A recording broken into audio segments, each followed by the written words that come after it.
Hello everyone, this is zero chemistry. I hope आप लोग बढ़िया होंगे। तो हम लोग यहाँ पर उत्तराखंड स्केलर एग्जाम के लिए मैथ्स डिस्कस कर रहे थे और मैथ्स में अभी 2 लेक्चर हम यहाँ पर कंप्लीट कर चुके हैं। आज तीसरा लेक्चर यहाँ पर स्टार्ट करते हैं, जिसका कि टॉपिक आपके पास रियल नंबर्स रहने वाला है, वास्तविक संख्याएं होने वाली है। अगर मैं आपसे एक क्वेश्चन पूछूं कि वास्तविक संख्याएं होती क्या हैं, तो आपने पढ़ा था कि अगर हम समूह बना देते हैं किसका, जो रेशनल नंबर्स होते हैं और इरेशनल नंबर्स होते हैं, परिमेय संख्या और अपरिमेय संख्याओं का जो कलेक्शन होता है, समूह होता है, उसको हम क्या कहते थे? उसको हम यहाँ पर रियल नंबर्स कहते थे, वास्तविक संख्याएं कहती थी। इसमें किसी को कोई डाउट नहीं होना चाहिए।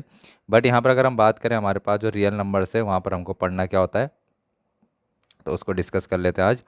सबसे पहले हमें यहाँ पर प्राइम फैक्टर्स देखने होते हैं।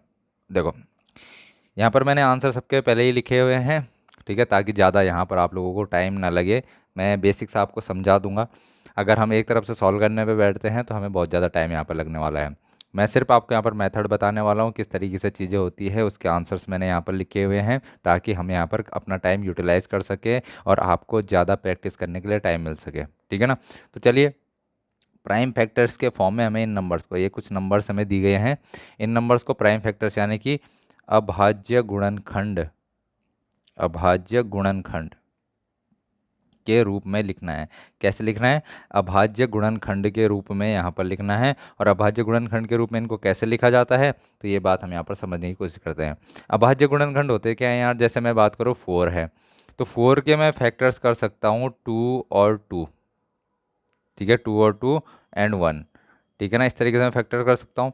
तो आप लोगों को समझ में आता है कि ये जो 2 है, इसको और छोटा नहीं किया जा सकता। यानी कि अब 2 के प्राइम फैक्टर्स नहीं बनाए जा सकते हैं। बात समझ में आ रही है? तो ये हमारे पास क्या हो जाते हैं? प्राइम फैक्टर्स हो जाते हैं, जिनको और अधिक हम इनके फैक्टर्स ना बना सकें। क्या हमें इतनी बात समझ में आती है? चलिए, अब यहाँ पर हम देखते हैं, हमारे पास प्राइम फैक्टर्स के फॉर्म में जब हम लिखना चाहते हैं तो 140 है मेरे पास। प्राइम फैक्टर्स कैसे बनाए जाते हैं, अभाज्य गुणनखंड कैसे होते हैं? तो सिंपल से हमको इसको इस तरीके से यहाँ पर नंबर लिखना है और हमें देखना है कि क्या इसमें जो प्राइम नंबर्स आपके पास 2, 2, 3, 5, 5, 7 हो गया, 11 हो गया, ठीक है ना। यहाँ पर 1 इंक्लूड नहीं होता है। 11 हो गया हमारे पास, 13, 17, 19, 23 और 31। इस तरीके से ये हमारे पास प्राइम नंबर्स होते हैं। आगे भी रहेंगे हमारे पास प्राइम नंबर, जैसे 41 हो गया, 43 हो गया, 47 हो गया। तो बहुत से प्राइम नंबर से हमारे पास भाज्य संख्याएं हैं, तो उनके रूप में यहाँ पर करना है। अब हमको देखना है कि इस नंबर में 2 का भाग जाता है कि नहीं जाता। अगर नहीं जाएगा फिर 3 का देखेंगे, फिर 5 का देखेंगे, फिर 7 का देखेंगे, 11, इस तरीके से आगे चेक करते हुए चलेंगे और इनमें से किसी न किसी का चला ही जाएगा, इसमें दिक्कत आपको नहीं आएगी। तो हम चेक करेंगे यहाँ पर 140 को, तो 2 से डिवाइड होता है, बिल्कुल सही बात है, 2 से डिवाइड होगा तो 2 सते 14 और 14 हो गया और 0 यहाँ पर आ जाएगा, तो 70 टाइम्स यहाँ पर हम कर लेंगे। फिर क्या आपको पता है कि 70 में 2 का भाग जाता है कि नहीं जाता? यस, जाता है। तो 2, 2 3 6, हासिल लगा 1, और 2 पंजे 10, तो 35 बार यहाँ पर 70 में चला जाता है। अब क्या, 5 और 3 8, 35 में 2 का भाग जाता है? नहीं जाता है। क्या 3 का भाग जाता है? तो 3 का भाग देखने के लिए कैसे देखते हैं? 5 और 3 8, 5 और 3 इन संख्याओं को जोड़ के देखते हैं, अगर इनमें 3 का भाग चला जाता है तो जाएगा। जैसे हमने बोला 5 और 3 8, 8 में 3 का भाग जाता है क्या? नहीं जाता, तो इस वाली संख्या में भी नहीं जाएगा। 3 के बाद क्या देखेंगे? सीधे 5 देखेंगे। 5 यहाँ पर, यस, किसी के पीछे 5 या 0 लगा हो तो वो 5 से डिवाइड हो जाता है, तो यस, 5 सत्ते 35, 7 टाइम्स जाएगा। और 7 एकम 7, तो यह तब तक करते रहना जब तक नीचे 1 ना बच जाए, जब तक नीचे 1 ना बच जाए। तो इस तरीके से हम यहाँ पर करा हमने, ठीक है ना। तो हमें क्या क्या मिले यहाँ पर? 2, 2, 5 एंड 7। तो हमने 140 को यहाँ पर 2 इंटू 2 इंटू 5 इंटू 7 की फॉर्म में लिख दिया है, जहाँ पर ये सभी की सभी संख्याएं कैसी हैं? अभाज्य संख्याएं हैं, और अभाज्य गुणनखंड के रूप में हमने इनको लिख दिया है, प्राइम फैक्टर्स के रूप में इनको लिख दिया है। क्या हम इतनी बात समझ पा रहे हैं? ठीक है, कर पाएंगे इसको। चलिए आगे देखते हैं। दूसरी संख्या 156, 156 को कैसे करेंगे? क्या तुमको पता है कि 156 2 से डिवाइड होता है कि नहीं होता है? बिल्कुल 2 से डिवाइड होता है। तो 2 सते 14, बचा 1, 2 अट्ठे 16, कितना हो जाएगा? 78 हो जाएगा। क्या 78 2 से डिवाइड होता है? बिल्कुल होता है। तो 2 3 जा 6, बचा 1, और 2 9 जा 18, कर लेंगे इसको, 2 9 जा 18 हो जाएगा। ठीक है, अब चेक करना कि क्या 3 39 में 3 का डिवाइड जाता है कि नहीं जाता, तो क्या करना, हम इन दोनों को ऐड कर देना है। तो 9 + 3 12 होता है, 12 में 3 का डिवाइड जाता है, बिल्कुल 3 चौके 12, 4 बार। तो यहाँ पर क्या करेंगे हम, 39 को 3 से डिवाइड कर देंगे। तो 3 1 जा 3 एंड 3 3 जा 9, यस। क्या 13, अब 13 हमको पता है डायरेक्टली क्या है, अभाज्य संख्या है, तो सीधे 13। यहाँ पर देखा ना हमने, क्या देखा, 13 अभाज्य संख्या होती है, प्राइम नंबर है, इसलिए यहाँ पर आप डायरेक्टली 13 लिख देंगे। तो 13 1 जा 13 आ जाएगा, नीचे 1 बच गया, तो आपके पास फैक्टर्स क्या आ गए, 2 × 2 × 3 के फॉर्म में इसको लिख सकते हैं। तो उसने पूछा ही क्या था, मैं express each number as a product of its prime factors, इसके अभाज्य संख्याओं, अभाज्य गुणनखंड के यहाँ पर किस गुणनफल के रूप में हमें चीज़ें लिखनी थी, तो वो हमने लिख दी है। ठीक है ना। यहाँ पर मैं तुम्हें एक्चुअली बताना क्या चाह रहा हूँ, मैं तुम्हें बताना चाह रहा हूँ कि प्राइम फैक्टर्स के फॉर्म में लिखते कैसे हैं। ये नहीं पूछेगा कि इनके प्राइम फैक्टर्स कैसे लिखो, ये लिखो वगैरह। आपको चेक करने के लिए पूछ सकता है कि निम्नलिखित में से कौन सा इसका अभाज्य गुणनखंड है, तो आप डायरेक्टली कर सकते हैं। ठीक है ना। चलिए नेक्स्ट आता हमारे पास यहाँ पर थर्ड वाला। थर्ड वाले को कैसे चेक करोगे आप, थर्ड वाले को चेक करोगे आप यहाँ पर 3825, 3825।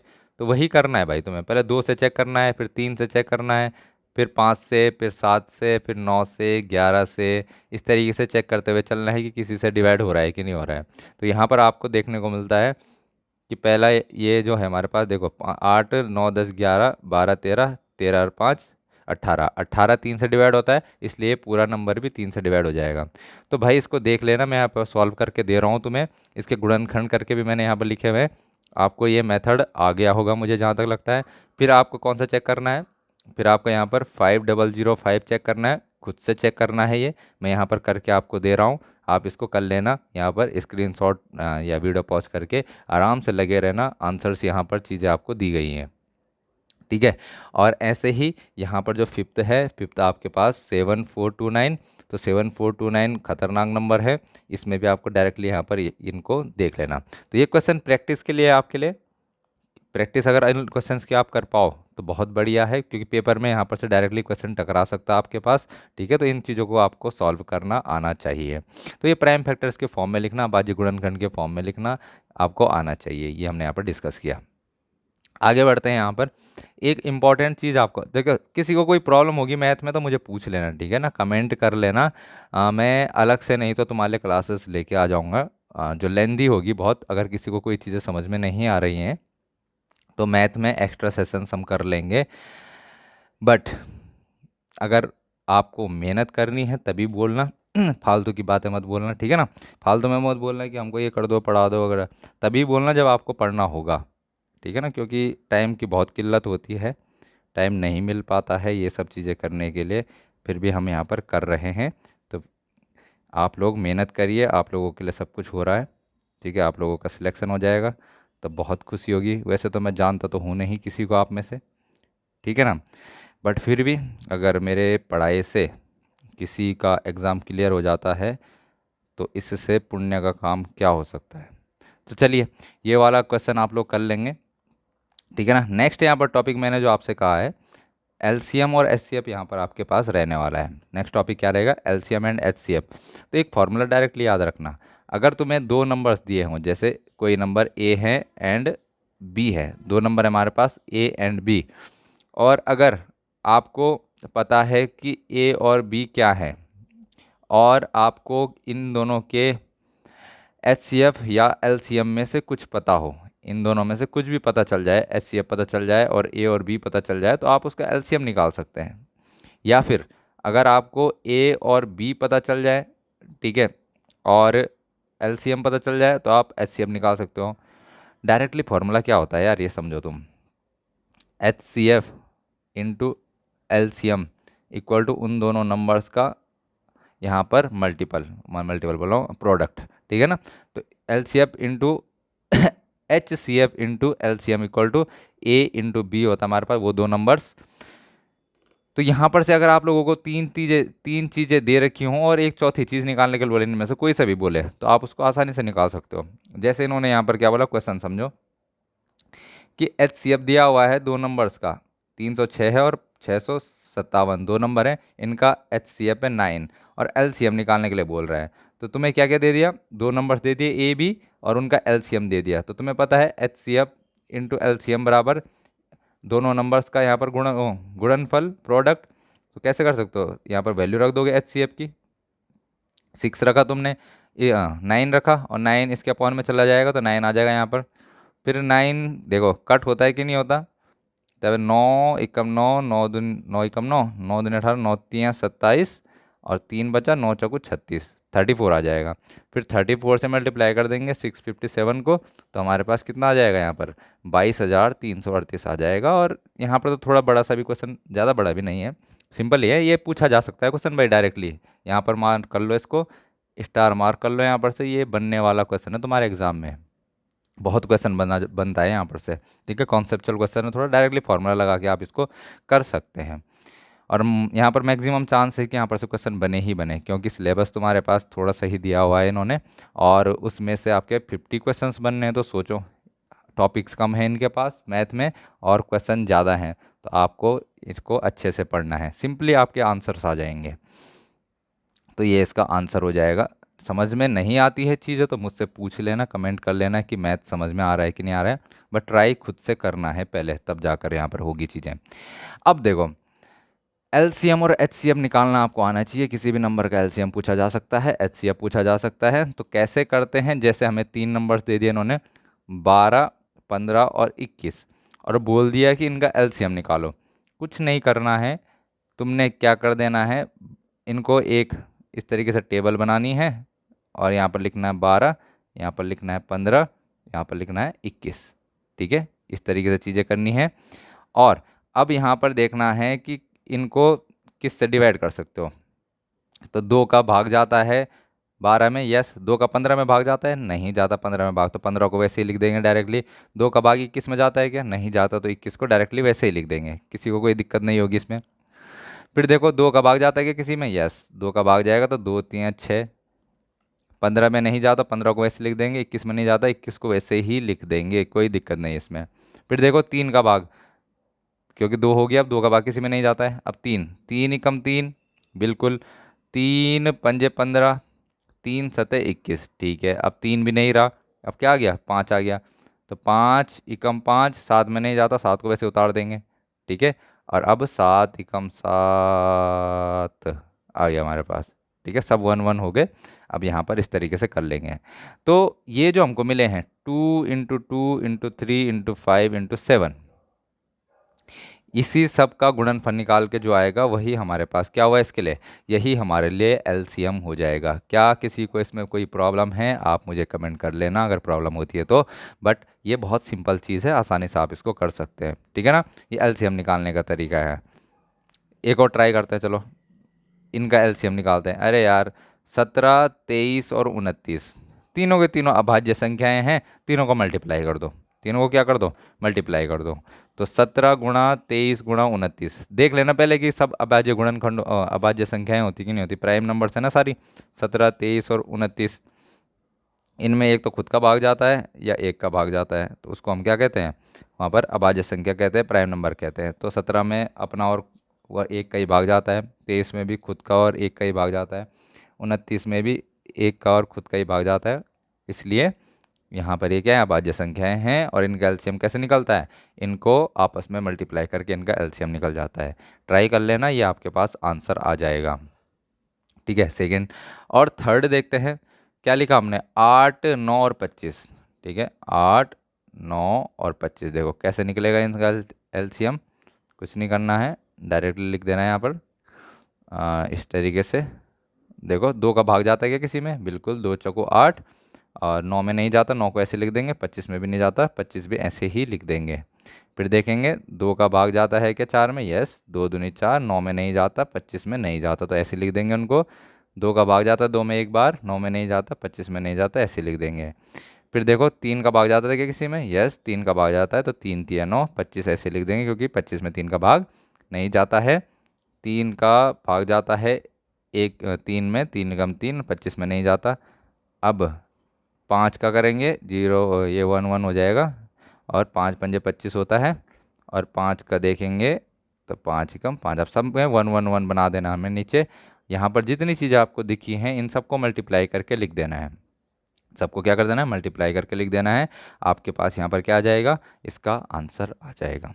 ठीक है, तो ये सब मल्टीप्लाई करके लिखे, इससे क्या मिलता है, हमें एलसीएम मिलता है। एलसीएम निकालना आपको आना चाहिए। ठीक है, इसमें किसी को कोई दिक्कत नहीं होनी चाहिए। अब देखो, ये तो हमने एलसीएम निकाल लिया। एलसीएम कैलकुलेट करना मुझे लगता है अब आ चुका होगा आपको।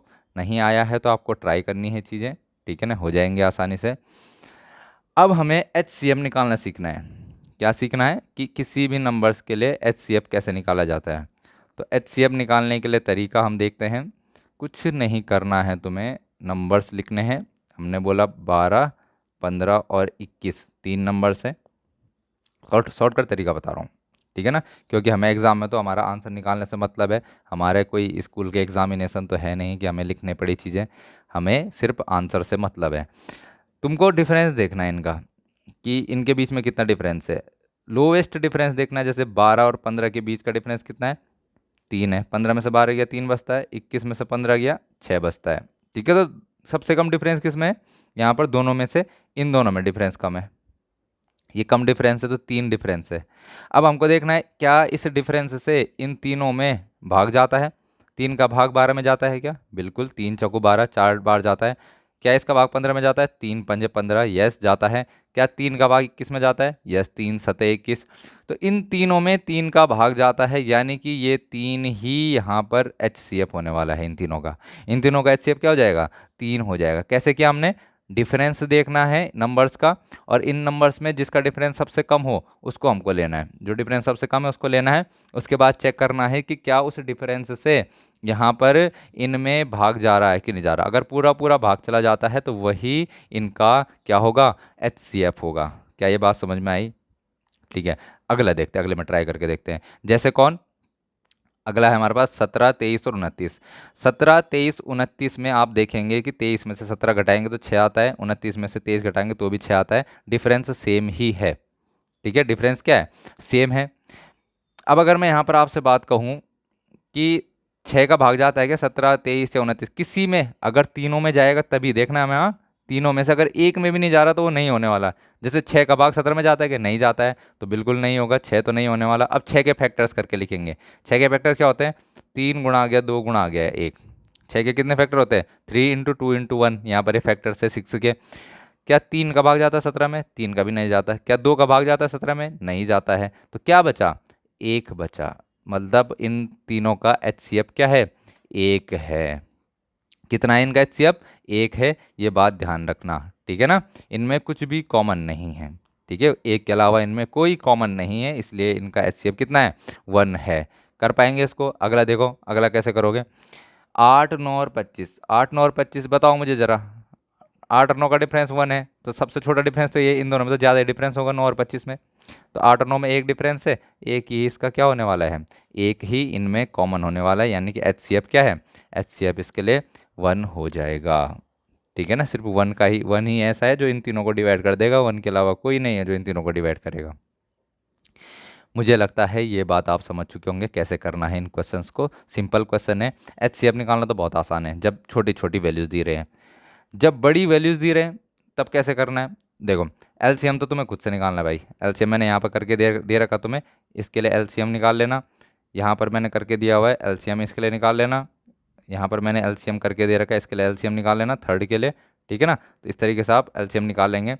एचसीएफ की अगर मैं बात करता हूँ, एचसीएफ निकालना सिखा देता हूँ तुम्हें।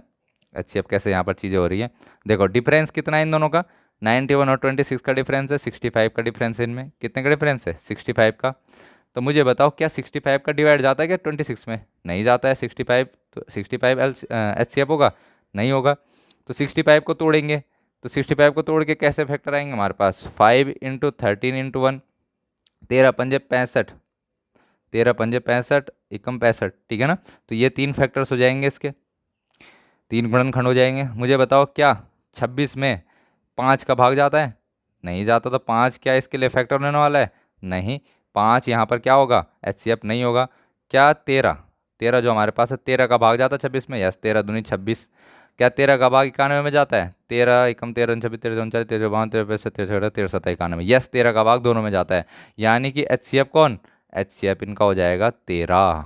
कितना हो जाएगा, 13 13 13 सुरूर 13 हो जाएगा इसका HCF। ठीक है ना, किसी को कोई प्रॉब्लम नहीं होनी चाहिए। चलो अगला देखो, नेक्स्ट करते हैं। एलसीएम निकाल लेना भाई, एलसीएम तुम्हें खुद से करना है, यहाँ पर कैसे डिवाइड करने हैं ये मैंने बता दिया तुम्हें। HCF की बात करते हैं, डिफरेंस निकालो जरा दोनों का, बड़े में से छोटा घटा दो तो कितना आ जाएगा, 418 आ जाएगा। मुझे बताओ 418 का डिवाइड दे दो कि क्या 92 में, नहीं हो सकता ना, पूरा डिवाइड नहीं होगा, तो 418 तो नहीं होने वाला HCF। तो 418 के फैक्टर करो, 418 के फैक्टर हो जाएंगे 2 इंटू 209, यानी कि क्योंकि ये 2 से डिवाइड हो जाएगा ना, देखो तो 2 दूनी 4, 2 से डिवाइड हो जाएगा तो 2 दूनी 4 और 0 और 2 में 18, तो 209। तो यहाँ पर देखो 2 तो इसका 2 से तो इन दोनों में डिवाइड जाता ही जाता है, लेकिन क्या और भी हैं, क्योंकि हमने बोला हाईएस्ट कॉमन फैक्टर, हमें ऐसा फैक्टर देखना है जो हाईएस्ट कॉमन हो, दोनों में कॉमन हो। 2 हो सकता है, 2 तो कॉमन है ही, क्या इससे बड़ा भी कोई फैक्टर होगा जो यहाँ पर इस इन दोनों को पूरा कंप्लीटली यहाँ पर क्या कर देगा, डिवाइड कर देगा। तो यहाँ पर देखते हैं 209, 209 की जब बात करेंगे हम तो 209 में क्या क्या चीज़ आ जाएंगे, 209 को आगे और फैक्टर करेंगे तो क्या होता है, 11 और 19 फैक्टर आते हैं इसके। कितने फैक्टर आते हैं, 11 और 19। तो मुझे बताओ क्या 11 का डिवाइड जाता है किसी में, 11 का डिवाइड नहीं जाएगा, 11 एकम 11, 11 ने 22, 11 चौको 44, नहीं आने वाला। ठीक है, 11 का 92 में नहीं जाता, 19 का भी नहीं जाता 92 में। ठीक है ना, तो ये फैक्टर नहीं होगा, ये फैक्टर नहीं होगा, सिर्फ कौन होगा यहाँ पर 2 इसके लिए फैक्टर होने वाला है, जो हाईएस्ट कॉमन फैक्टर है, दोनों में कॉमन रहेगा। तो 510 और 92 के लिए हाईएस्ट कॉमन फैक्टर कौन है, हाईएस्ट कॉमन फैक्टर है 2, HCF है 2। ठीक है ना, और एक लास्ट देखते हैं, लास्ट में आपके पास क्या आएगा, 336 और 54। क्या देखना है तुम्हें, डिफरेंस देखना है दोनों का, कितना आता है डिफरेंस, तो 282 डिफरेंस आता है। अब मुझे बताओ दोनों में क्या चीज़ कॉमन, दोनों में यहाँ पर दोनों में कॉमन की बात कर रहा हूँ। इसको देखो 282 का भाग तो जा नहीं सकता 54 में, तो हमको क्या करना पड़ेगा, इसके फैक्टर करने पड़ेंगे। तो हमने करे 2 फैक्टर आया इसका और 141 फैक्टर आया।